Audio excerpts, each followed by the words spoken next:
Submission వినే ముందు ఒక్క నిమిషం రమణ గారు ఆయన వర్షన్ విన్నాక నేను మీ దగ్గరకు వస్తాను.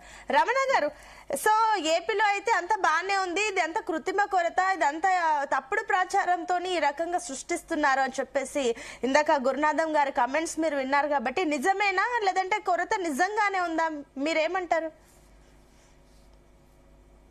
అంటే ఇప్పటి వరకు పూర్తిగా కొరత ఏర్పడలేదు మేడం. కొన్ని కంపెనీలు అయితే కమర్షియల్ సప్లైలు మాత్రం కొంత తగ్గించిస్తున్నమాట వాస్తవం. కమర్షియల్ గ్యాస్ ఎవరైతే యూజ్ చేస్తారో రెస్టారెంట్స్ యాజమాన్యాలు కానీ స్ట్రీట్ ఫుడ్లు ఇలాంటి చాలా పెద్ద స్టార్ హోటల్స్ క్యాటరింగ్ వాళ్ళు వీళ్ళకి సప్లైయర్స్ వీళ్ళు డిస్ట్రిబ్యూటర్స్ కొంత తగ్గించి సప్లై చేస్తున్నారు. కొంతమంది అయితే ఇవ్వలేమని చెప్తున్నారు, ఎందుకంటే వెళ్ళిన వెహికల్స్ మాకు లోడ్ అవ్వట్లేదు. అక్కడ 100% లోడ్ చేయకుండా కొంత 60% మాకు వెహికల్స్ లోడ్ అయ్యి వస్తున్నాయి.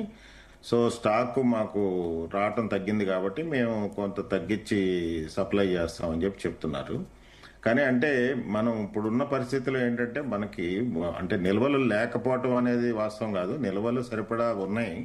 కానీ ఈ యుద్ధం ఎంతకాలం కొనసాగుతుంది అనేది మనం ఎవరూ చెప్పలేని పరిస్థితి ఉంది. కాబట్టి ఉన్న నిల్వల్ని మనం పొదుపుగా వాడుకోవటం కోసం కొంత మనం ఈ పొదుపు పద్ధతులను అవలంబించాలనే ఇప్పుడు గవర్నమెంట్, నాకు తెలిసి కేంద్ర ప్రభుత్వం కొన్ని రోజుల సమయాన్ని పొడిగించడం, బుకింగ్ సమయాన్ని పొడిగించడం కానీ, లేదా మన ఈ కమర్షియల్ సప్లైల్లో కూడా కొంత వినియోగాన్ని తగ్గించే విధంగా చర్యలు తీసుకోవడం జరుగుతుంది. మేము అసోసియేషన్ పరంగా మేము నిర్ణయించుకుంది ఏంటంటే ఈ వినియోగాన్ని కొంత ఉన్న గ్యాస్ నే మనం పొదుపుగా వాడుకోవటానికి ఏ రకంగా వినియోగం కొంత తగ్గించడానికి మనం అంటే ప్రభుత్వానికి మనం కూడా ప్రతిదానికి ప్రభుత్వం మీద నిందేయకుండా మన వంతు కార్యక్రమంగా కర్తవ్యంగా మనం కొంత పొదుపుగా ఉన్నదాన్ని సప్లైని వాడుకుందాం అనే ఉద్దేశంతో మేము ఎట్లా ఏ రకంగా చేయొచ్చు, అవసరమైతే మనం కొంత ఆన్లైన్ వ్యాపారం మేము చేసే ఆన్లైన్ వ్యాపారం మాకు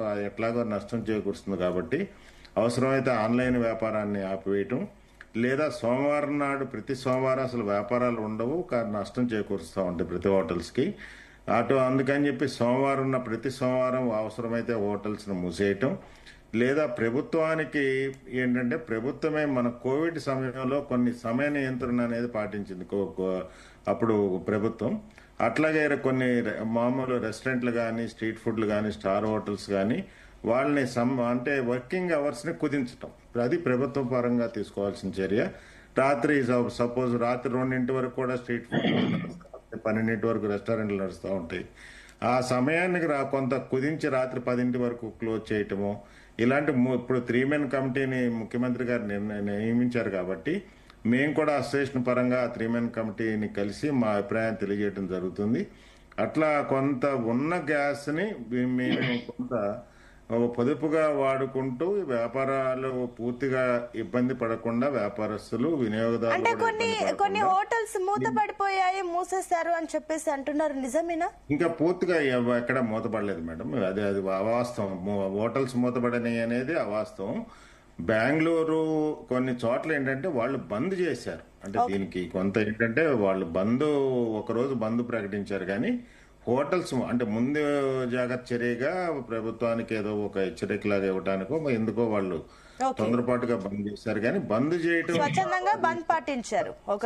పరిష్కారం కాదు మేడం. ఉన్నదాన్ని మనం పొదుపుగా వాడుకుంటూ వ్యాపారం ఎట్లా కొనసాగించాలనే దాని మీద మా ఆలోచన విధానం ఉంది.